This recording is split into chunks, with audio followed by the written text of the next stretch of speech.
So far I've been talking about traditional electromagnetic frequency research. I want to talk about some of the things that have been mentioned that are not mentioned and are not generally accepted in the public yet as truly being in existence. I've mentioned Eldon Bird a few times, and Eldon Bird died several years ago.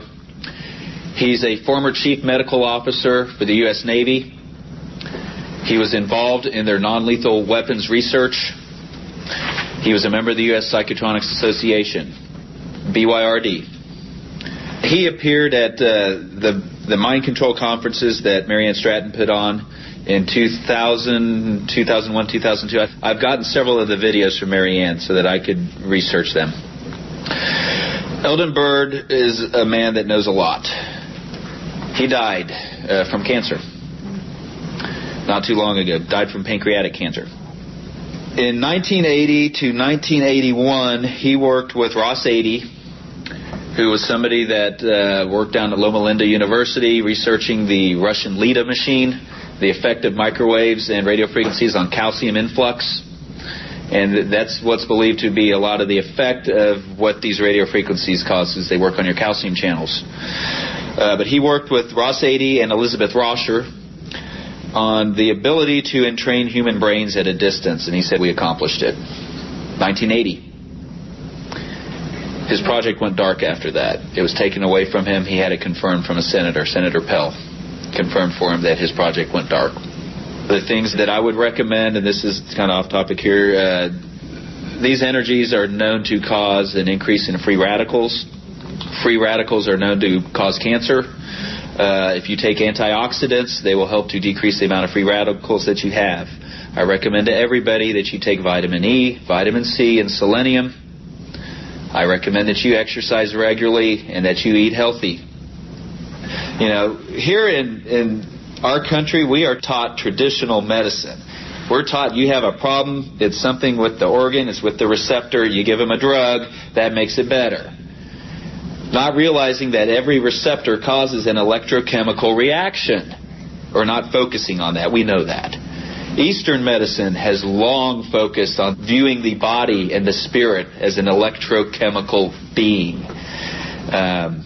I don't rule anything out. I think there's probably something to healing frequencies. Anyway, back to Dr. Bird. I got a copy of the DVD from Marianne. There's not many going around. I strongly recommend that you guys listen to Dr. Bird. If you go back go to the Freedom website, there's a weekly newsletter that's put out, and I believe it was back in June or July. Marianne had mailed in a copy of the the audio program from this DVD, and you can listen to his entire lecture on there.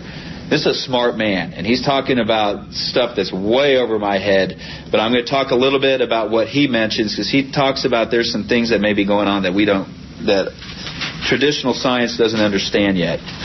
Anyway, I'm going to read this quote from him. He says that technology exists to induce sound into the brain at a distance, monitor and alter brain waves at a distance, alter behavior at a distance, induce images into the brain, can target individual organs, can disrupt the calcium ions binding on individual cell surfaces at a distance, creating pain and other effects.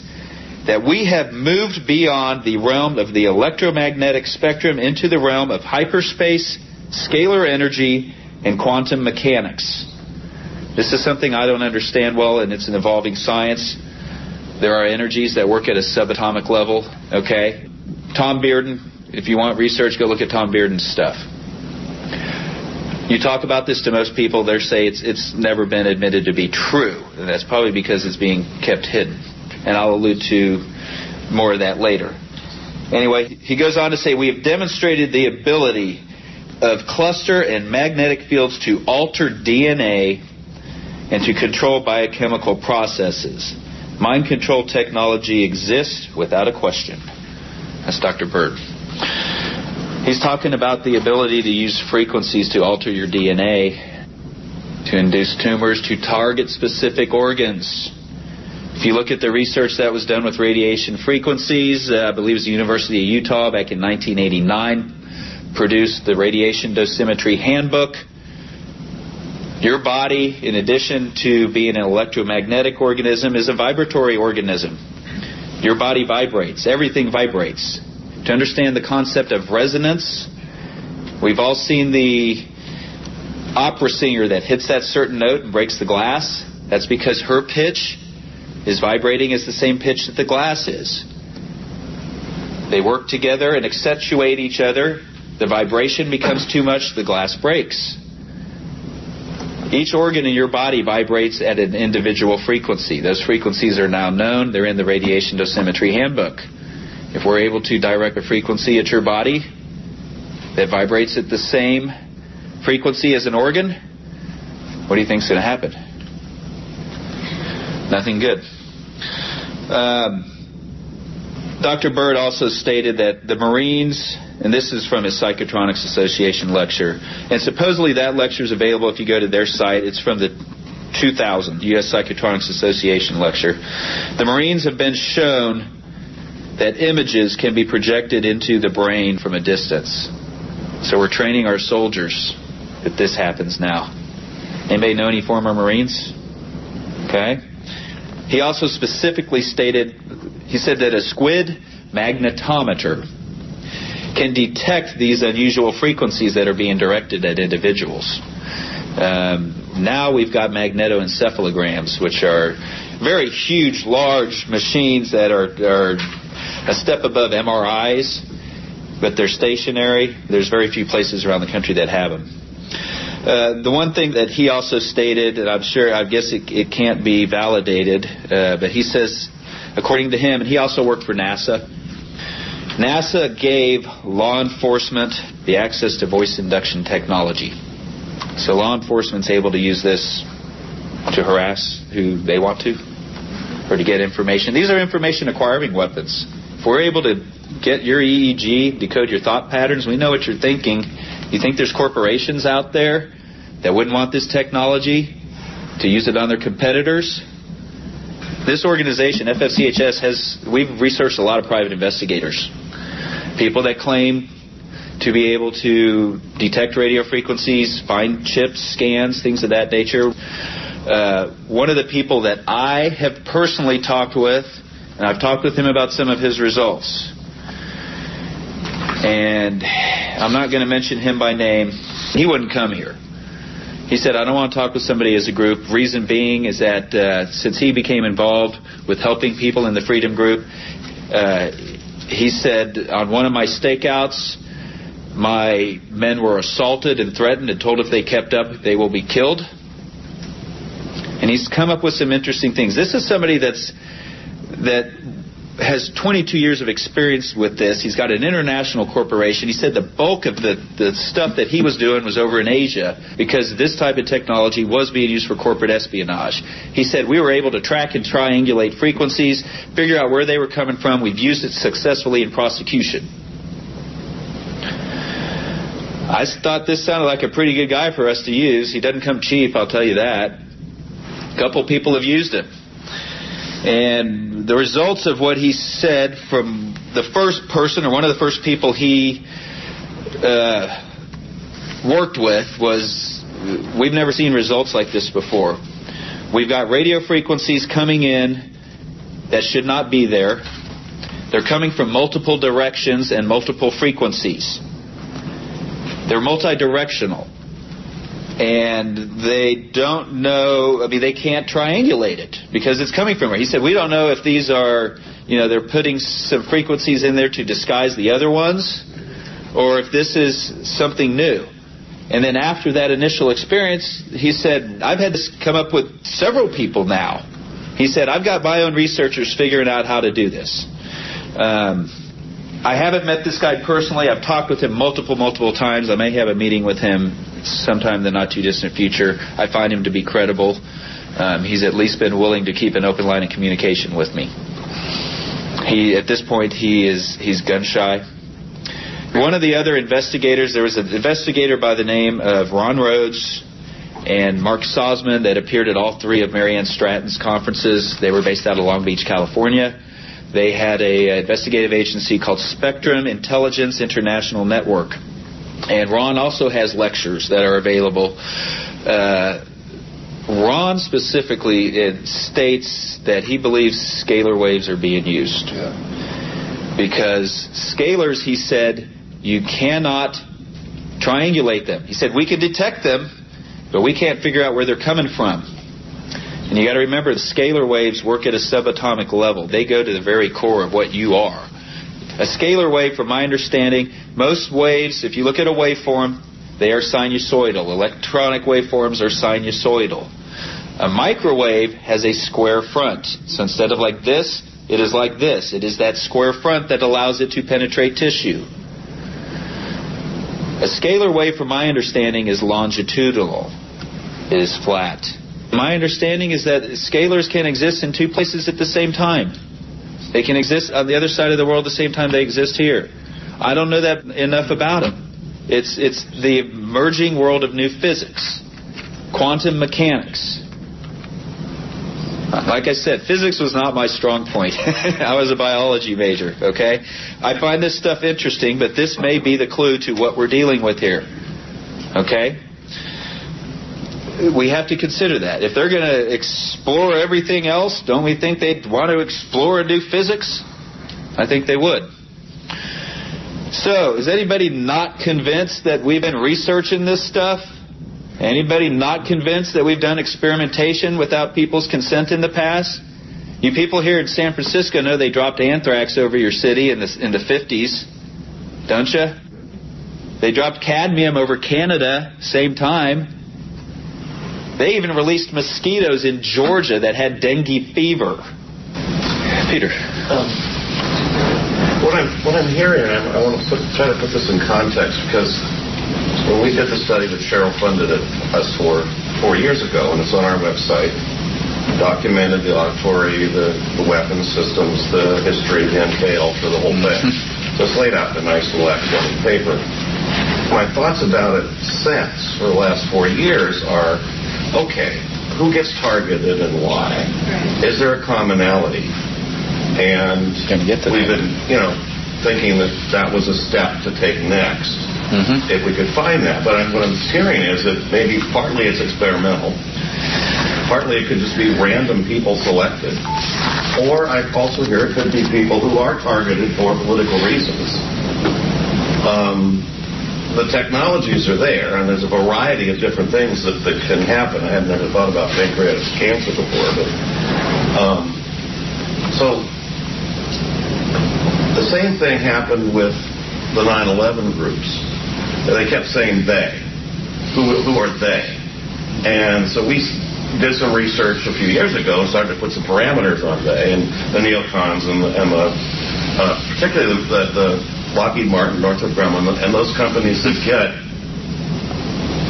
almost all of their financing from the government. But there's an interlock there, very tight. So when we were looking at electromagnetic weapons and the conferences that they were having, there's Lockheed Martin, there's Northrop Grumman, there's SAIC participating in a very open way. It's all secret, but we could see the agendas, lethality of electromagnetic weapons. These were things being discussed, although they're private. So I think again, what we're thinking about are who is they that has these capabilities. And I would imagine that there's probably some pretty good overlap with the parameters we put in relative to 9/11.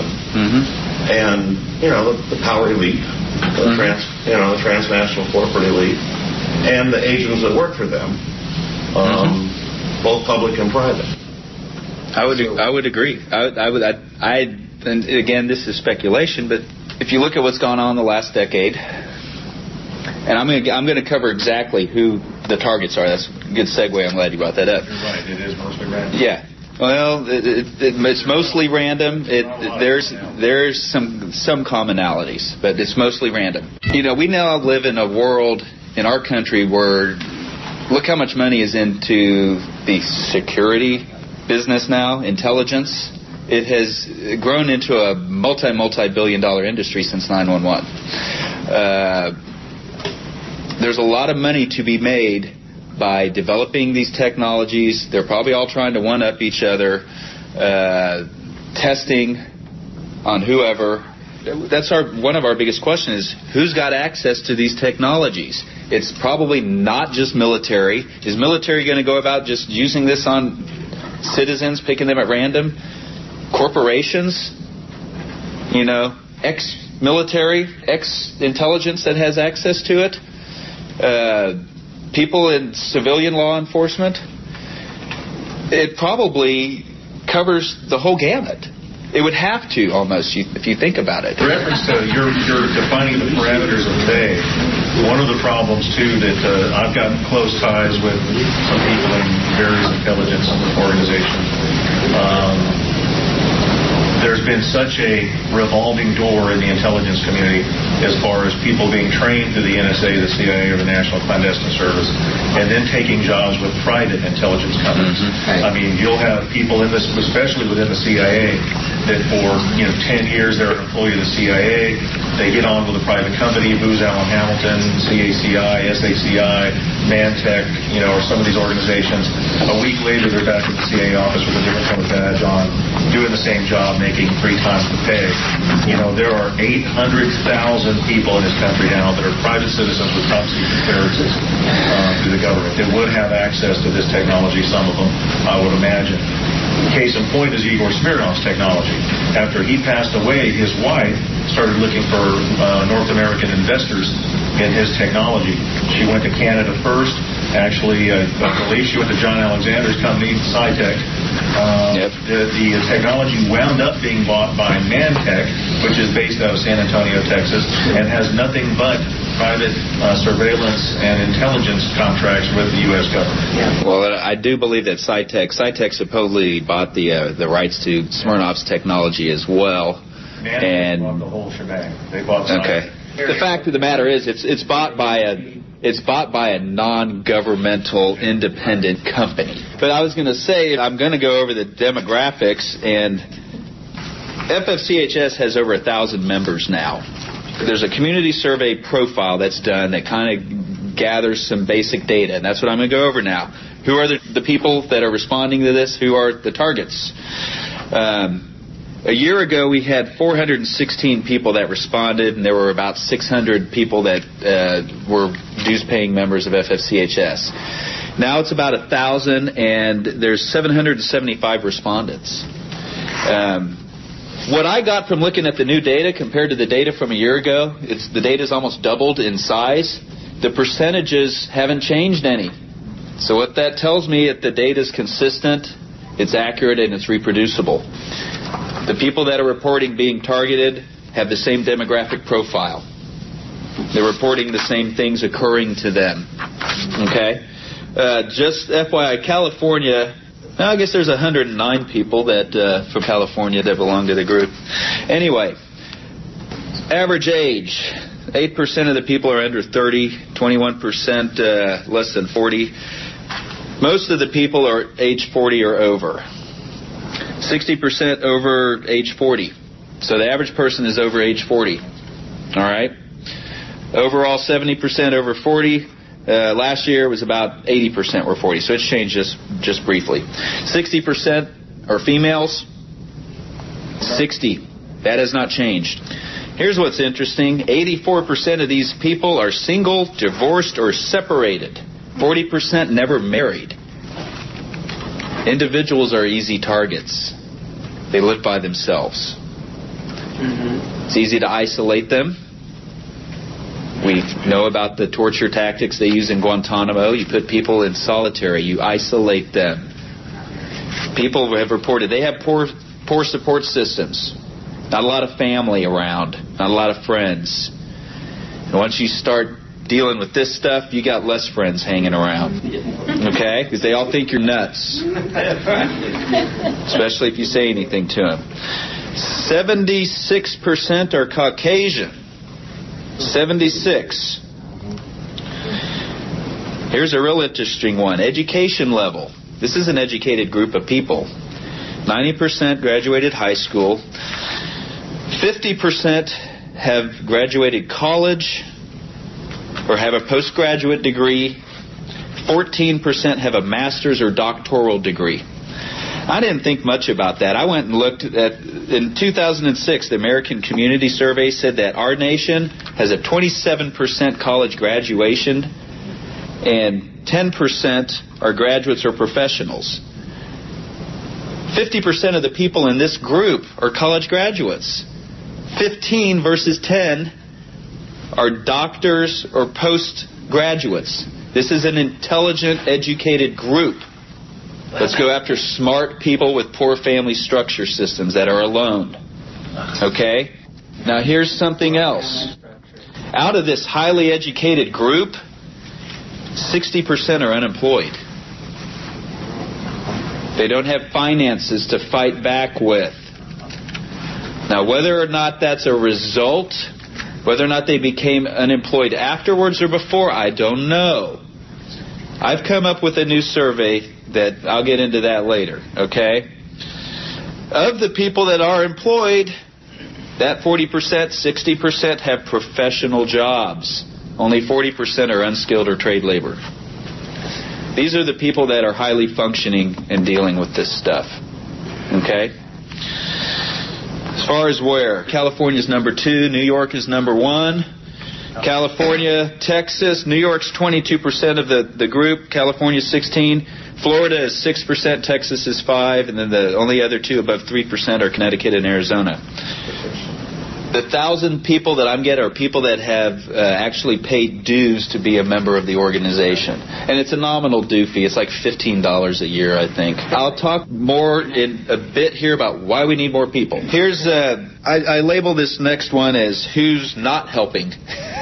One of the things they did was they asked, have you ever gone to the police, the FBI, or your state representative? And 60% reported to the police, 45% to the FBI, 45% to their state representatives. Of the people that directly helped out of that, it's less than 10% said, I'll actually help you. Most of them referred them on, ignored them. The interesting thing, how many of them referred them for psychological evaluation?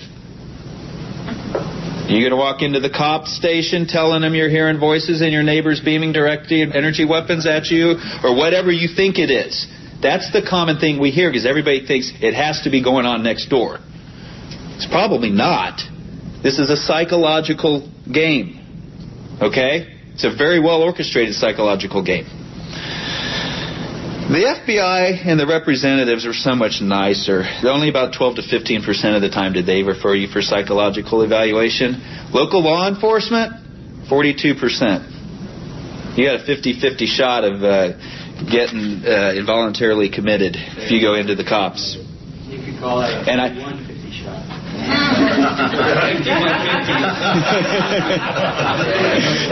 That's the code here, isn't it? Yeah, 5150. Yeah. Well, and the thing I think that is probably due to the way that the law enforcement is educated. That's what they're trained to do. You get somebody that's nuts coming in here, you're firm, and probably. I'll go back here. I was talking this morning with Ken, our retired law enforcement agent, and I said I went back and looked through one of my psychiatric diagnosis handbooks, Goodman and Goose, from like 1993 for my 2-month psychiatry rotation that I did. So I'm no psychiatry expert.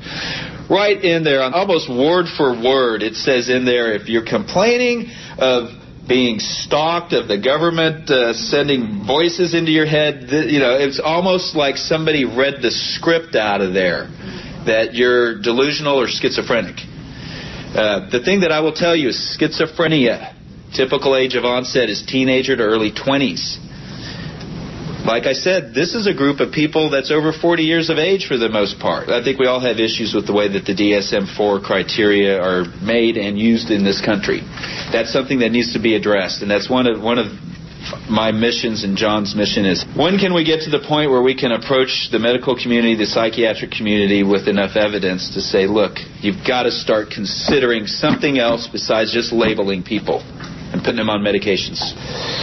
90% of the people complain of organized stalking, being followed, community-based harassment, computer tampering, email interference, appliance tampering, electronic failures.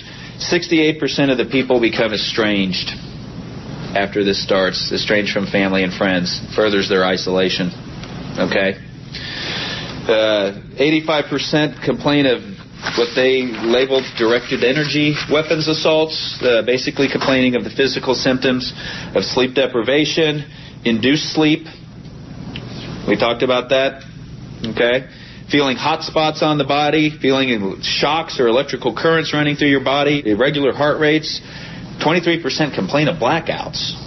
25% have burn marks on their body. They talk about dream manipulation, having thoughts induced.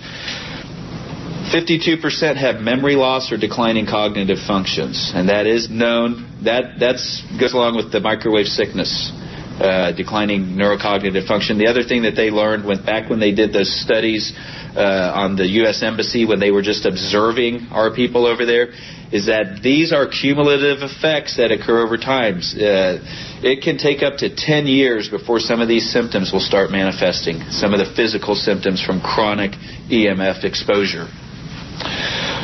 One of the things that I do want to focus on that just jumped off the page at me as far as physical symptoms was the occurrence of tinnitus or ear ringing. A lot of people complain of that.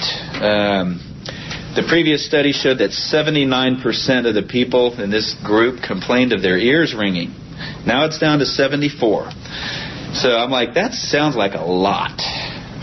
So I went and did a little research. The average prevalence of tinnitus in the general population is between 5 and 20%. We've got a 4-time higher rate in this group. Something's going on with this group that they're suffering ear ringing. Males tend to get it more than females. And that's overall, not in this group. There's different things that cause tinnitus. Most of it's subjective. With subjective tinnitus, only you hear it. Objective tinnitus, you go in, the physician can identify it, can hear it. Those are usually from vascular tumors, things of that nature. There are other causes of tinnitus. One of the things that does cause tinnitus, I'm not going to get into the whole medical list of it here. If it's known to be subjective, it's usually perceived as being a ringing, high-pitched humming, whistling. If it's vascular, it's usually more of a pulsing, throbbing, whoosh, whoosh, whoosh. If you've ever had a cold and you get clogged up, a lot of times you hear your pulse in your ear.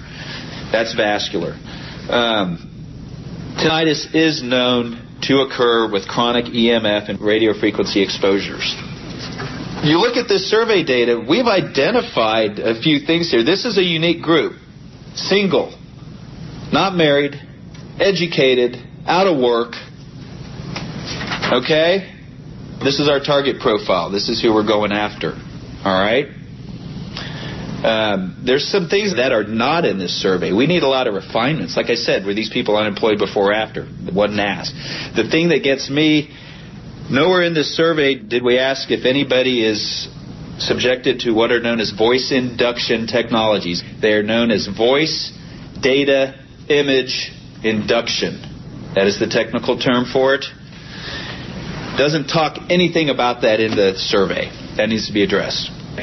So, what do I want to do? I mean, one of the things that I'd like to get feedback here, what can we do? We've got an organization here with 1,000 people in it that we can collect data from. 1,000 people that can contact other people. What can we do with this organization? And that's where I want suggestions. Some of the things, I think we need to collect more data from them. We need to refine some of this data.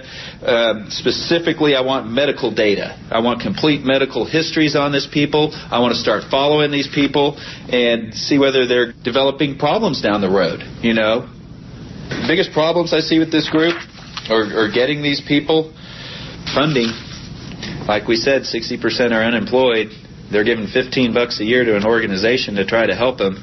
We all know you don't get very far in this country, especially taking on these people without money. How do we raise funding? How do we raise public awareness?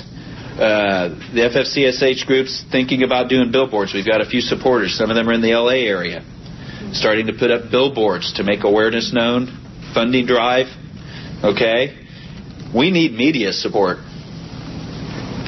Like I said, every one of these other illegal experiments, harassment programs, how did we find out about them? An investigative reporter reported on it. Well, then we'll get started. I am Dr. John Hall, an anesthesiologist and a chronic pain management doctor from San Antonio, Texas. A lot of people ask me, in your medical specialty, what brought you into this arena to be combating this problem. I was engaged to a girl who was victimized using this technology. Mainly the three tenets that we're really talking about are stalking, also referred to as gang stalking. I call it organized stalking because gang stalking gives a lot of people the notion that it's guys in black jackets and, wearing colors. It's not really that. It's a very pervasive form of organized stalking where the person is followed, their home is broken into, things are tampered with, usually not stolen, so that people don't get a burglary charge. Street theater, where people walk around you, talking, people that don't know you, walking up to you, mentioning things about you that they wouldn't know unless they did know you. Combination of that with what I call audio harassment, which can be voice to skull, hearing voices in your head, usually starts with tinnitus or ringing in the ears, then progresses to voices or hearing voices in your surroundings. By that I mean still frequency specific to the individual, but hearing voices in vibrations, ceiling fans, running water, vent fans, trees, anything that will vibrate and finish carrying the sound. And it is distinctly different from what most people term voice to skull or the voices that you hear in your head.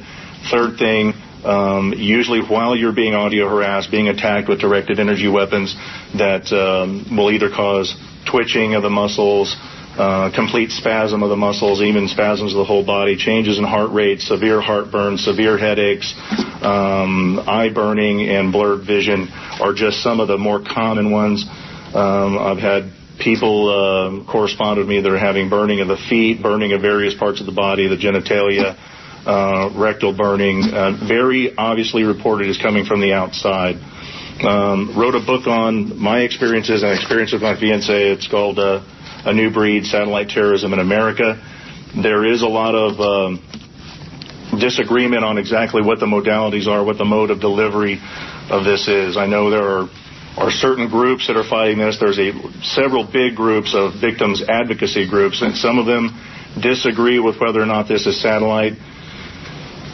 The mode of delivery really is not a big issue. The fact that it's going on and that we need to document that it's going on is more of the fact. The reason I titled the book Satellite Terrorism in America, I do have contacts within some government agencies. I talked to current FBI agents and current CIA agents to verify the technology. When it started happening to my ex-fiancée and some other people in San Antonio, they did basically let me know that, yes, we do now have the technology in our satellite surveillance systems to see you indoors using X-ray imaging or forward-looking infrared imaging, and that there is a directed energy platform on the satellite system. The weapons they mentioned were ultrasound, microwave, laser, and particle beam. Most of those were actually meant to perturb electronic systems. In a defense strategy, you would attack electronic equipment with these to make the electronic equipment go bad, shut down radar, things like that. But they can also be used to attack personnel. And that's what we started seeing with my ex-fiancée and other people in San Antonio. Burning sometimes to the point of leaving marks, usually not, which is what lends to the problem when you actually go seek medical help. When you tell them you're being burned all over and you're having muscle twitching and you're hearing voices, the first thing you usually get is a referral to a psychiatrist who is not going to listen to you, who's not going to look into the research that has been done. And there is legitimate research on most of this technology that can be dug up. They don't want to hear it. If you're hearing voices that they can't hear, if you're above the age, the cutoff to be diagnosed as schizophrenic, you'll be diagnosed with delusional disorder. Persecutory delusional disorder is what we most frequently see. In San Antonio, we did target the people who were doing the stalking, which is what I recommend to most of the people who contact me on my website. Don't try to go into the police and convince them of the surveillance technology. They're not going to know about it. This is not something that filters its way down usually to the cops on the street. It probably doesn't even filter its way down to the psychiatrist in various communities that you're actually going to see. At the top echelon, the people, they do know about it. American Academy of Psychiatrics was behind MK Ultra, MK Search, Bluebird, and a lot of other mind control technologies. They do know at the top. But the guy you get referred to that's going to actually give you a damning diagnosis probably isn't part of it and probably doesn't know much about the technology. It's been my experience in talking to other physicians. We did trace our problem in San Antonio back to a private investigative agency that's owned by a former FBI agent and his son, who's a retired lieutenant colonel with the Department of Defense. They hired nothing but their own relatives that worked for them. They were the ones doing the stalking. We followed them back to the places that they do this from, kind of did our own casework on them. Most of this is being done from behind a computer with a headset, at least from what I could see. Now, I know there are advocacy groups out there that say, no, this is being done with handheld weapons, by your neighbor or by somebody in the apartment next to you. While that is possible, there are some manufacturers of handheld weapons. They would be hard to get a hold of for someone in the civilian sector unless you're doing like what Eleanor White has on her website, taking the door off a microwave and putting a funnel in it and using microwave energy to do it. That's going to be a scattered form of beam and not be able to be directed directly at a person as a rule. This is very physiologically specific when the attacks occur. That's why once I saw my ex-fiancée and other people in San Antonio being attacked, it was very evident that the attacks were anatomically correct. The only way that can happen is to have some X-ray imaging or FLIR imaging where you're seeing the person and seeing the areas where you're attacking. With X-ray imaging, physiologic attack would be very easy. You can direct the directed energy weapons, at the jaws, at the nose, at the eyes, at the genitals, bony protuberances where there's not much tissue over bone. Most of the pain you experience from directed energy attack is from the nerve endings that are in the periosteum or the covering of the bone. Or soft tissue, mucous membranes. That's why the blurred vision, the nosebleeds, things like that are real easy to do. Muscle twitching that's very rhythmical. You can tell the impulse is coming from the outside. I mean, it won't be uncommon to see people, you can see they're being attacked, and it's a rhythmical type of twitching. We followed the people back, found out where they're doing it from. In my case, she was being drugged through Hypnol and being raped. We hid voice-activated digital recorders in the condo. We did catch them breaking in after she was in a drugged state. She's screaming at the people that entered the condo.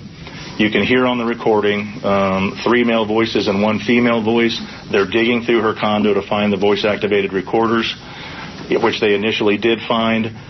You can hear the voices right up next to the microphone saying, I found it, how do I shut it off? A male voice told the girl that found it, just hit some buttons until it shuts off, but they didn't know how to erase it, apparently.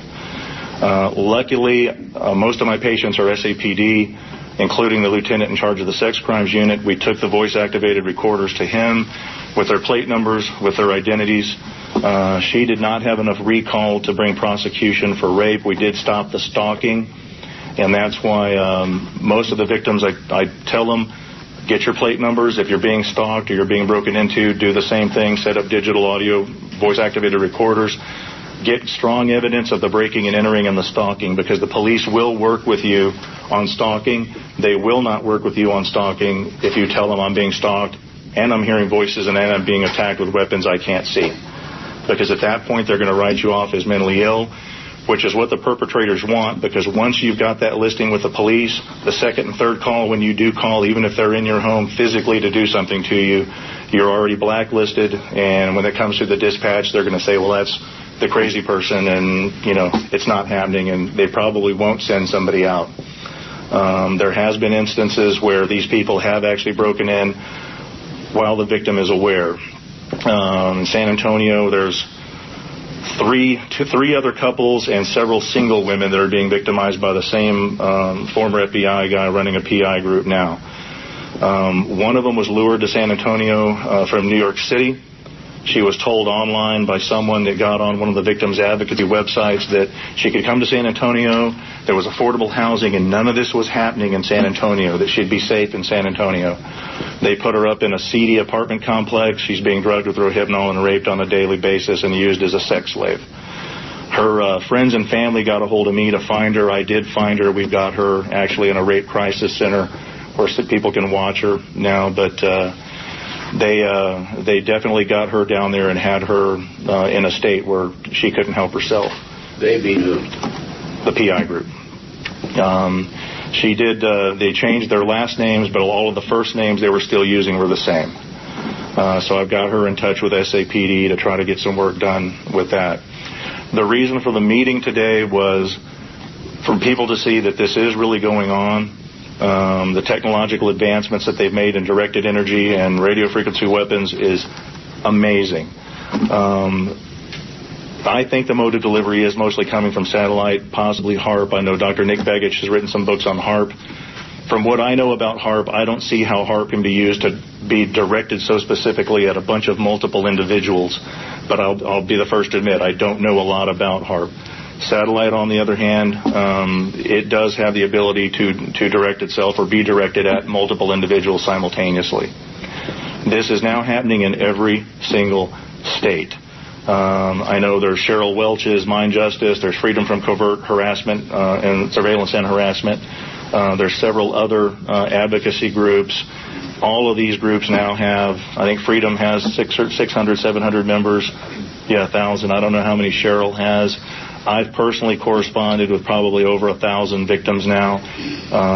The only place that we're not seeing the full template, the stalking, the voices, and the attacks, believe it or not, are in like the Dakotas, in the sparsely populated regions. Most of those victims are complaining of just directed energy attack and just audio harassment. They're not experiencing much stalking, and I think that's secondary to basically being states where there's a limited population and they just don't have the boots on the ground to actually do the rest of the template, the stalking. The breaking and entering, the stalking, the appliance tampering, I think is COINTELPRO. I think that's strictly psychological operations. Almost every victim will complain that people have broken into their houses and taken apart their refrigerator, taken apart their stove, and taken apart their microwave. I've heard it from a lot of victims, and I've seen it with every single case in San Antonio, including our own. To be on the safe side, I have got friends that are PIs down there. We brought them in. We did the basic scans for cameras, microphones, things like that. The taking apart of the appliances and the messing around in your home are strictly to put you in a victim mind state. They're usually not burying any surveillance equipment that's low-tech RF equipment that you can find. In my case, one of the girls in San Antonio was a girl who did my billing. We did find a camera hidden in a hollow door in her bedroom. So far, that's the only one we found. And she actually found that incidentally because the battery came loose and she noticed something shaking in her door. And it was in a closet door that faced the bed. At her place, there always was somebody sitting outside her house in a car. It was very obviously radio frequency, and they had to have somebody out there with a receiver to pick it up. Most of those, unless you're using an internet-based camera, most of those are going to have a range where you have to have somebody within the area.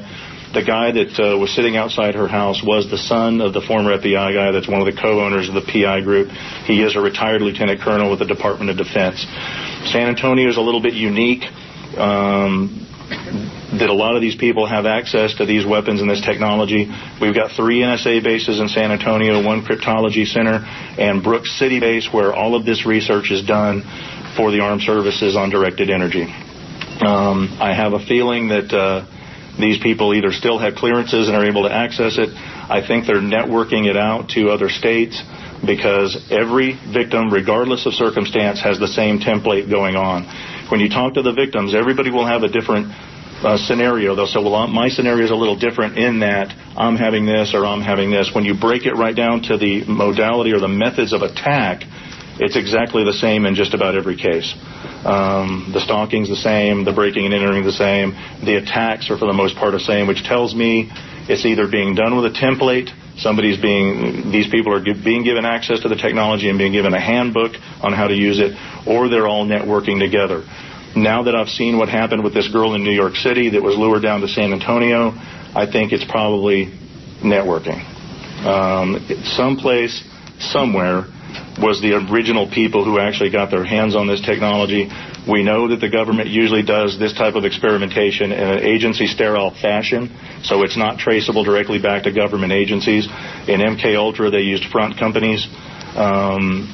Most of the people that I've dealt with, there's a law firm or a private investigative agency somewhere in the mix. especially in yours. Most big law firms use PIs to do their dirty work. The same with the group that I wrote about in San Antonio. They worked for a very big medical malpractice firm in San Antonio, Texas. So I think that's why we're seeing the same template from state to state. I don't know of one state that doesn't have at least 2 or 3 victims. That's also smart on the perpetrator's part, because I think if one community psychiatrist all of a sudden had 20 people from one city come in voicing these complaints, even they would see it as something other than mental illness. Whether they saw it as environmental exposure to something that's causing the symptoms, they may not necessarily see it as attack, but they would see it as a different causative agent other than organic illness.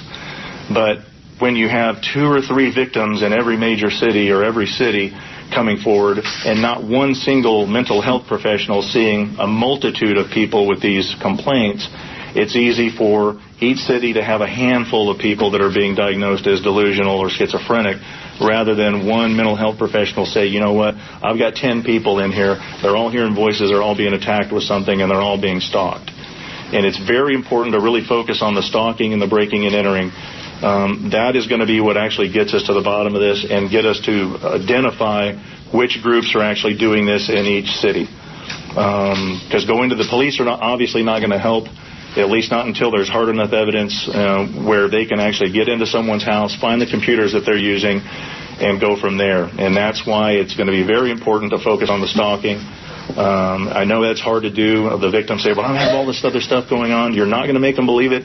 You're certainly not going to make a psychiatrist believe it until we can find out a way, which is one of the goals of this meeting, especially with Peter and some of the academic people, to get some literature within the psychiatric community to show them that the technology does now exist to put voices in your head.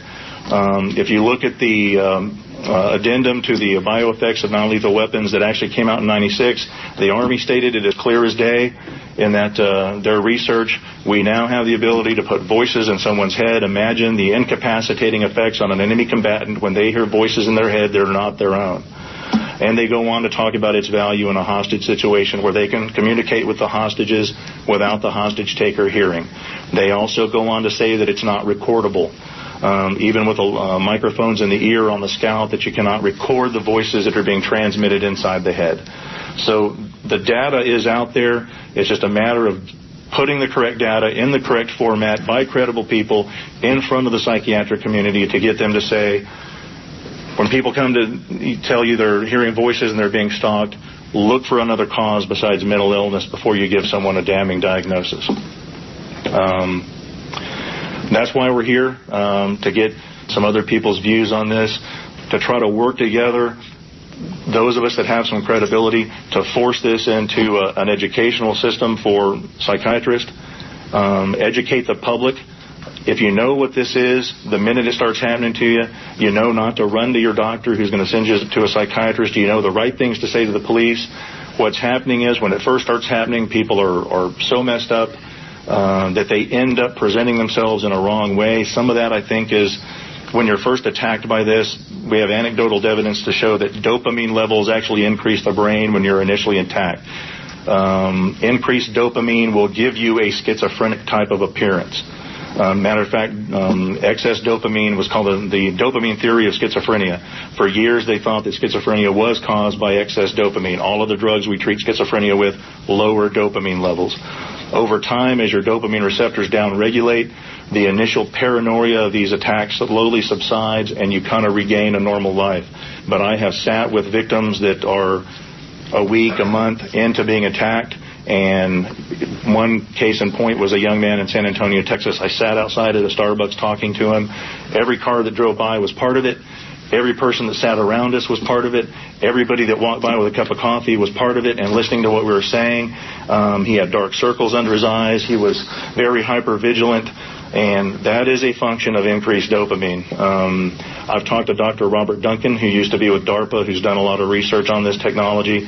He agrees with that, too. That's one of the reasons we're trying our best to get through freedom from covert surveillance and harassment, some urine testing, and some surveys through where we can actually box ship vials to the individuals, get their urine, If we can show in 600 people that everybody has increased dopamine levels, especially the people that are under active attack, that'll go a long way as far as having some hard evidence that we can go in front of Congress with. That almost has to be one of the factors that's causing the initial appearance of some of these victims. And every single one of them I've talked to during their initial attacks has that paranoid, schizophrenic look in their eye. And I think it's a result of increased dopamine. So that's kind of where we're headed. Terry's worked on an extensive survey to break down statistically exactly what the attacks are doing, and so we can have percentages and graphs in front of us. Lab testing to check for neurotransmitter levels, specifically dopamine. But there are those of us in the medical community that do believe this or have experienced, and we're doing our best to try to get this on track.